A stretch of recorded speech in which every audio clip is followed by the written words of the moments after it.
From LinkedIn News, I'm Leah Smart, host of Everyday Better, an award-winning podcast dedicated to personal development. Join me every week for captivating stories and research to find more fulfillment in your work and personal life. Listen to Everyday Better on the LinkedIn Podcast Network, Apple Podcasts, or wherever you get your podcasts. Break language barriers instantly by translating up to 44 languages in real time with the HP AI PC, powered by the Intel Core Ultra processor. With the right tools, work doesn't have to feel like work. Learn more at hp.com/AI PC.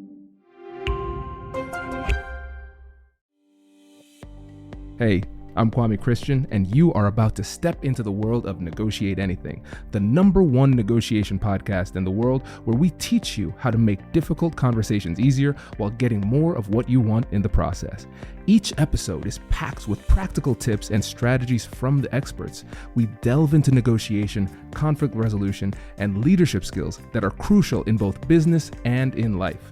Whether you're closing a deal, managing a team, or navigating personal relationships, Negotiate Anything provides you with the tools you need to succeed. Our conversations are real, relatable, and most importantly, rooted in practicality. So if you're ready to transform your conversations and elevate your negotiation skills, join me on Negotiate Anything. Subscribe and listen on Apple Podcasts, Spotify, or wherever you love to listen. Let's make every conversation a winning negotiation. Alison, welcome back, my friend. So fun to be back. Super excited. We are very excited to have you back. So how would you get us started by telling us a little bit about yourself and what you do? What I do. So I am a professor at the University of North Carolina.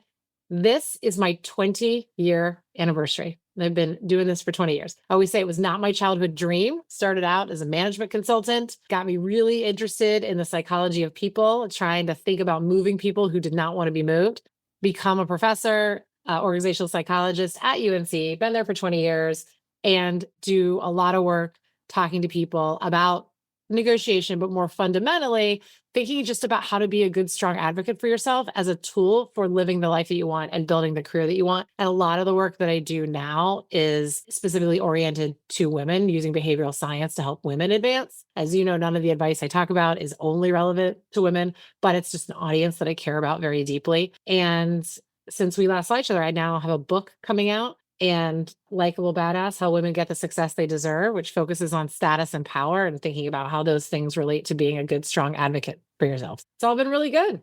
Incredible. And listeners, if you've listened to any of our episodes, the introduction you just received exactly why I want Alison on the show. This is great. And also, before we get into the meat of the episode, make sure to shout out the Substack too. I do. So I have a Substack. It's called The Upper Hand. Again, focused on behavioral science for women's advancement and free to subscribe. I've started it in 2024 after doing the things you do, being on social, and I'm really loving it. It's been great. So anyone who wants to come join me, say women, allies, anyone who's thinking about behavioral science to live their best life, all welcome. Amazing. Well, there are so many things that we could talk about, Alison. And of course, listeners, we'll make sure to put a link to Alison's first episode in the description as well, so you can check that out. But today we're going to focus on status. What is status and what does it mean for us as it relates to negotiation and difficult conversations? So I think what would be great to do is just start off with an operational definition, because the way that we're thinking about status in this episode is going to be different from just common parlance.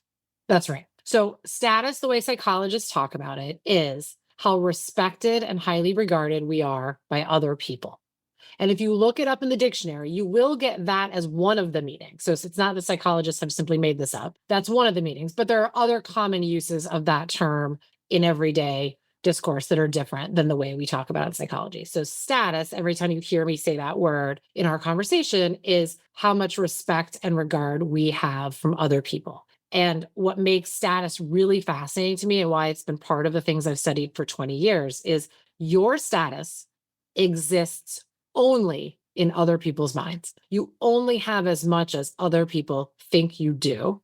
Yet the consequences of your status, which exists only in other people's minds, are very real and very far-reaching, impacting everything from physical to mental health. So understanding what it is and how it impacts our lives and how we can influence our status even when we have situations where we might feel or be low status initially, is really, really important to do because it's critical, not just to being able to get what you want in a negotiation, advance in your career, but also being able to live the life you want to live. Agreed. Very well said. It's almost as if you've been studying your whole life and wrote a book on it. I don't know.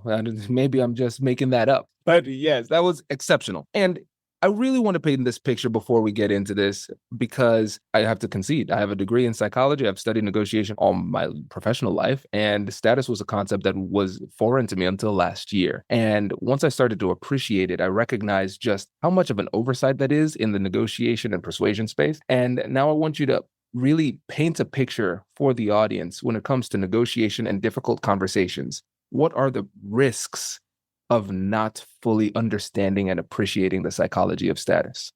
Absolutely. So, as a start, when you say it was a new concept to you, this is one of the reasons that I wanted to write this book. And it is just as a funny story as the process. I wanted to call this book Likeable Badass, which is the first part, but How Women Win the Status Game. And my editor said, you cannot call it that. I said, why? They said, because no one knows what status is, which is why you need to write the book. And it turns out it's a bad idea to put things on the title where no one knows what they are, because then people don't pick it up or they pick it up with different expectations than what they get. And it was this irony of the reason I was writing it was the same reason I couldn't call it what it was, because I had to get them into the book so I could teach them what it was. So book number 2 will have something about status in it because then everyone will know. But what you're pointing out is something that I've confronted a lot. And even I, as a person who studied it, so to your question about what are the consequences of not understanding status in a negotiation, I've taught negotiation for every bit of the 20 years I've been an academic. And we think about negotiating often to get more resources. And resources are essentially power, right? When you get paid more, when you get promoted, when you get the price, the discount, you're getting power. And so we give people a lot of very evidence-based tools to be good negotiators. But here's the truth, which is if you are in a negotiation and the person you are talking to does not respect you and does not value you, there are very few tools that you can pick up in my class or on this podcast that are going to help. And so thinking about status as fundamental to getting what we want, because when a person calls you and they want something from you, if that is a person that you think highly of and you respect, it almost doesn't matter what they're asking for. And they don't need any fancy negotiation tool or strategy to be able to get it. They ask, it's in your power to do it, you're much more likely to do it. So this was a mistake that even I, as a negotiation educator, was always jumping to the techniques. You have a conversation tomorrow, here are the things you can do. And those things are important. And there's a lot of science behind them, right? So good negotiation tools and strategies will help us advocate for ourselves effectively and get what we want. But I start talking about those as our short game strategies. Those are the things that you can do in the moment. But what are the things that we can be doing 6 months before that conversation, a year before that conversation, to set ourselves up for being a person that's respected and valued? So when we get to these conversations, we are already starting from a basis of strength. And so I want people to be able to be strong in both. And for too long, and I think other people too, had started with only the short game without saying, but wait a second, how do we start building these relationships from the very second you meet a person to say, here's the value I add. I want you to be able to see it and appreciate it. And when you do that, that's you acknowledging my status. And that is going to set me up for success in any ask as much as any particular tool or technique. I agree 100%. And I don't know about you, but if we were given 2 options, if we could say in option A, you have every single negotiation skill and strategy at your disposal, but 0 status. And in option B, you have all of the status in the world and no negotiation skills or strategies. I would choose option B all the time, because if I have all the status, I don't need as many skills and strategies. That's right. Once people value you, they are excited to give you what you want, 100%. So I love what we have done with bringing negotiation science into everyday practitioner understanding over the 20 years that I've been privileged to be in that space. We have done a tremendous service for people, right? You've done a tremendous service for people. But I want to now do the same thing with thinking about this other thing that feels harder to control, because the negotiation tactics feel more manageable because you want me to move first. Okay, I can do that. I have full control over whether I do that. But now my status lives in your head. And now that's why I'm fascinated by it as a psychologist. But it's also why it can feel daunting for people if I don't control what's in your head. And the truth is I don't, but I can influence it. And so I have just like in a negotiation, you cannot force another person to do something they have no intention of doing, but you can influence them to make it more likely to say, if they're movable, I know how to move them. Same thing with status. You get to think about me what you want, but your thoughts aren't random. For what we understand from psychology is that your judgments about how much you respect me are based on two things. And if I can start to influence those two things, I can influence how you see me. And those two things are what I refer to as assertiveness, but you could think about it as one's capabilities. It's one dimension of person perception. It's basically, are you good at getting stuff done?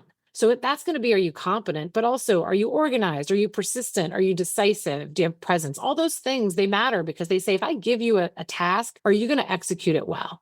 We respect people when we can give them things and they can do them well. And then the other dimension is, do you care about people other than yourself? Are you sincere? Are you helpful? Are you honest? Are you giving? Are you likable? All of those things matter. That's a dimension of warmth. And so those two dimensions in psychology are foundational to how we perceive people. And when we see somebody as very capable and we see them as very caring, that is a winning combination for respect. And so if I say to you, let's do it in reverse, Kwame, give me a person you respect, and you think of a person, then, and I ask you how capable and how caring, you're going to give them high marks on both, because that's how we get there.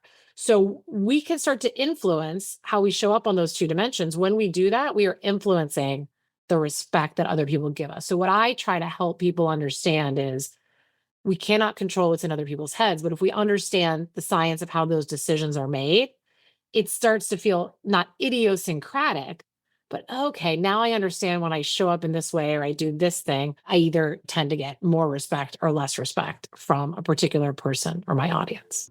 This is incredible. And I think a lot of light bulbs are going off too, because there might be times where we feel as though we might have had the facts and the substance and the logic, credibility and everything in our favor, but for some reason we still weren't able to connect. And of course, people have their interests. There might be some kind of hidden agenda. We understand incentives drive behaviors, and maybe those things just aren't aligned. But I think this is ultimately empowering, even though it's not 100% within our control, but it gives us another dimension through which we can analyze these situations and recognize, hey, this might be a hidden element of persuasion that might have been missing for us. And it also helps us to recognize that, just like with any form of preparation, a lot of times the mistake we make is that we start preparing too late. And so even if we're preparing strategically through the lens of negotiation as it relates to getting our BATNA in order, preparing just in terms of strategically, what are we going to do and say in the negotiation, we still might not have begun the preparation process early enough as it relates to the psychology of status. And so let's say somebody is saying, okay, this is a new concept to me.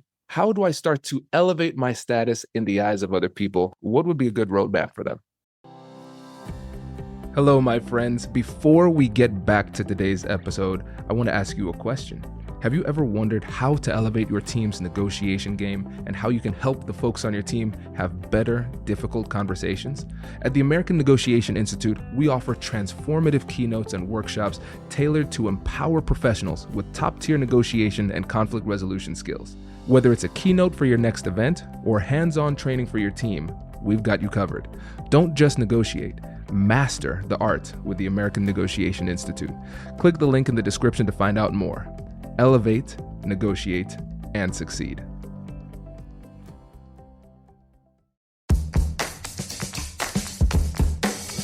Hey you! I'm Andrew Seaman.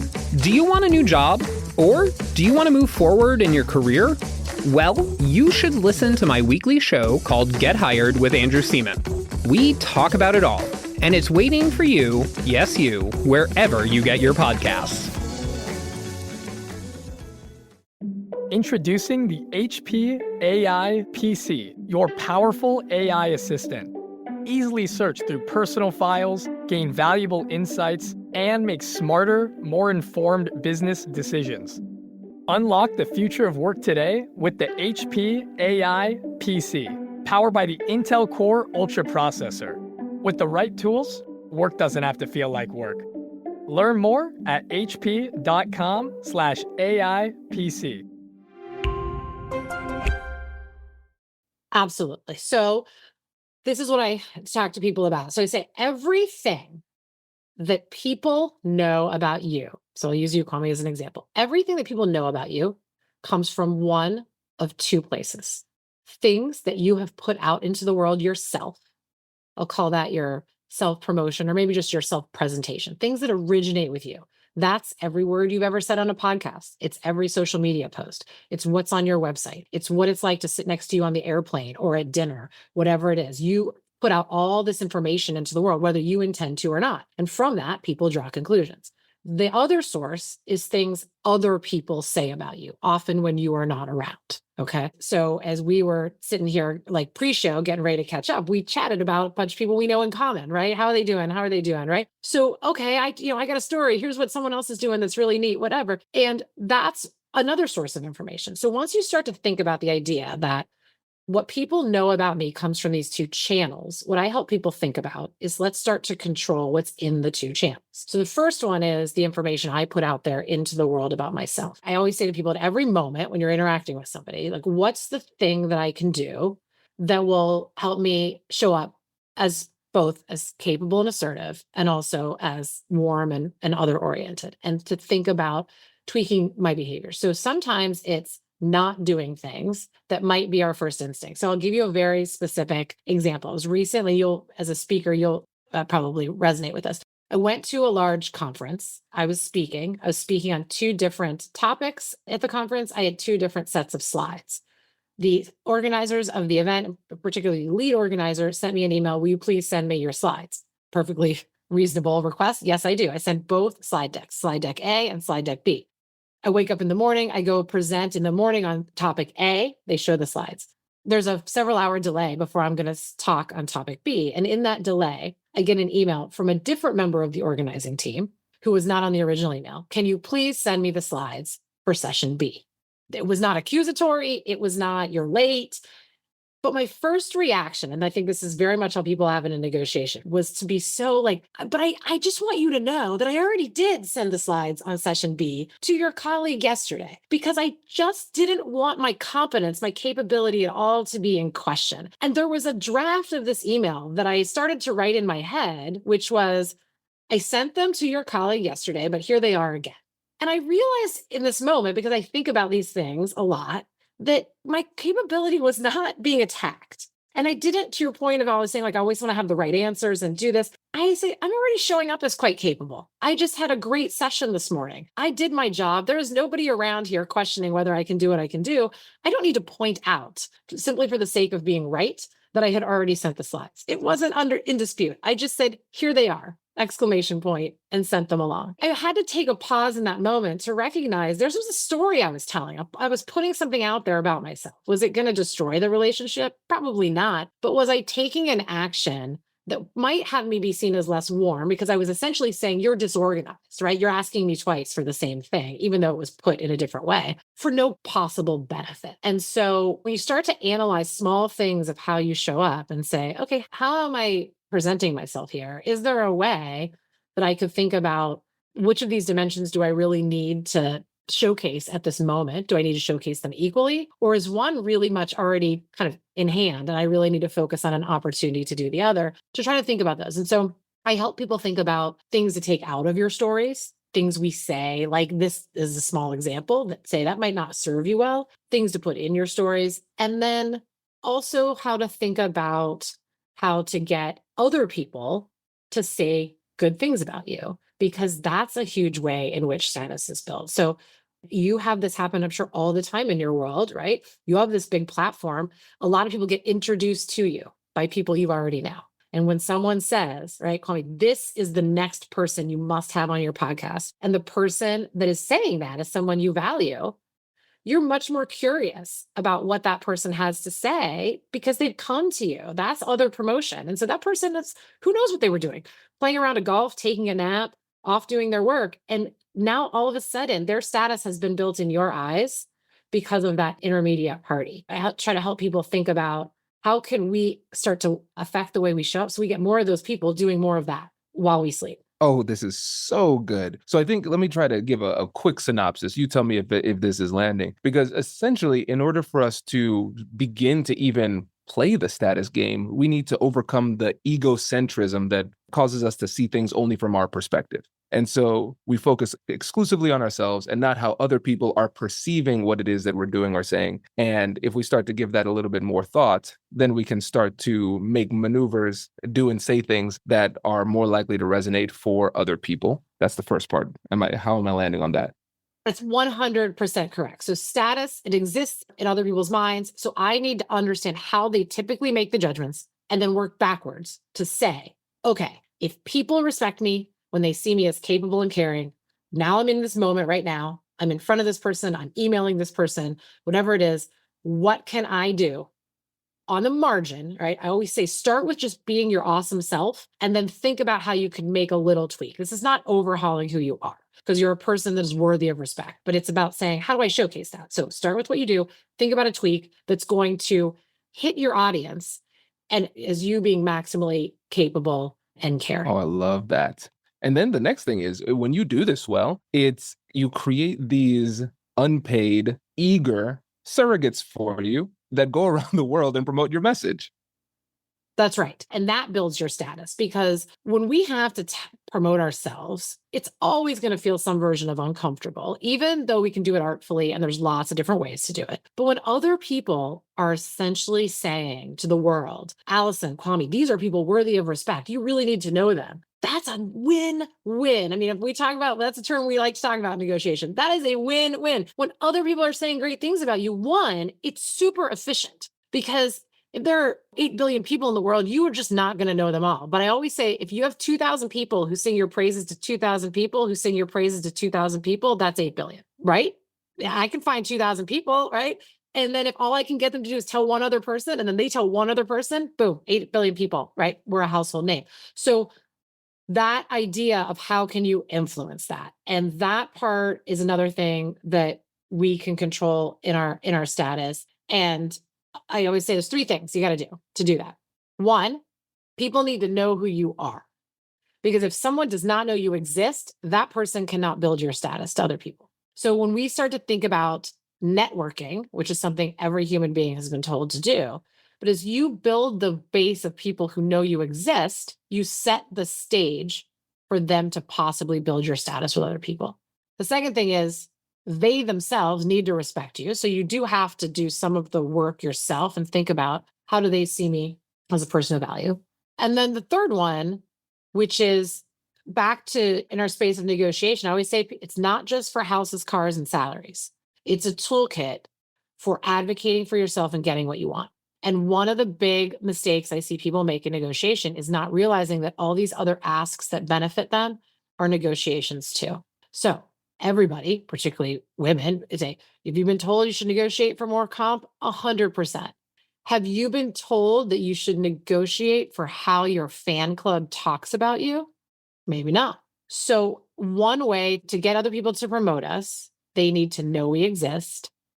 They need to see us as a person of value, they respect us, and they need to be motivated to pick up the microphone because there's a lot of people that you think positively about, and I think positively about. But when I say, when's the last time you said something good about that person to someone else? For some people, you'd say, I don't know. And it's not because I don't care about them, and it's not because they're not great. But how do we get the last step? And one of the tools that I talk about is, among others, is ask them, right? People who think, if you already built your status with one person and you say, I want you to help me build my status with another person. You don't have to say it that way, but here's what I could really use from you. I'm doing really great work and I'm not sure that person over there knows it. Would you be willing to tell them about the great work I'm doing and the impact it's having? And that's a negotiation, every bit as much as trying to get more money. And when you say those things to people who do value you, they are tripping over themselves to say yes, because they are happy to help you. And you've given them a very easy thing to do. It's not hard for me to go say something I truly believe that's positive to another person and that's going to make you happy and that's going to endear us, of course I'll do that. So thinking about that as an ask in a negotiation, which is, I'm doing some great stuff. I'm not sure other people know about it or appreciate it. Could you help me? They really respect you. Your words will mean a great deal. Could you do that? And I've taken that on myself as I've started to think about understanding status and the importance of building it as something I do. And I teach negotiation. So I always think, and I'm sure you think this way too, if I won't do it, I certainly can't teach anybody else or expect them to do it. So I really do believe you got to walk the walk when you do this stuff.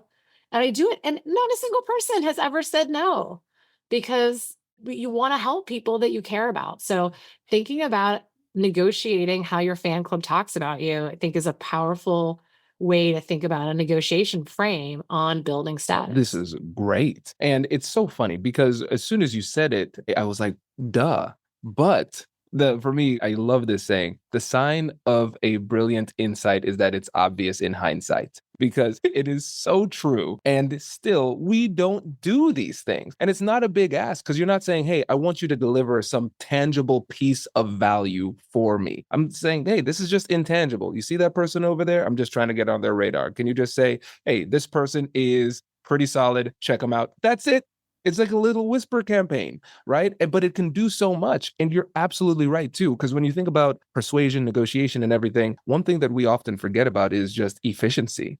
And so we often take the path of most resistance. And when you thought about, hey, if somebody gives a good word, if that person who's giving the good word has enough status and respect in that situation, that could be all you need. Because every day we get like 5 to 10 pitches from different people who want to be on the podcast. And what I tell my team is the answer is no, unless they're exceptional for everybody, right? But if somebody like you or Scott or Julia that we talked about, if they say, hey, you should have this person on the podcast, I don't do any research.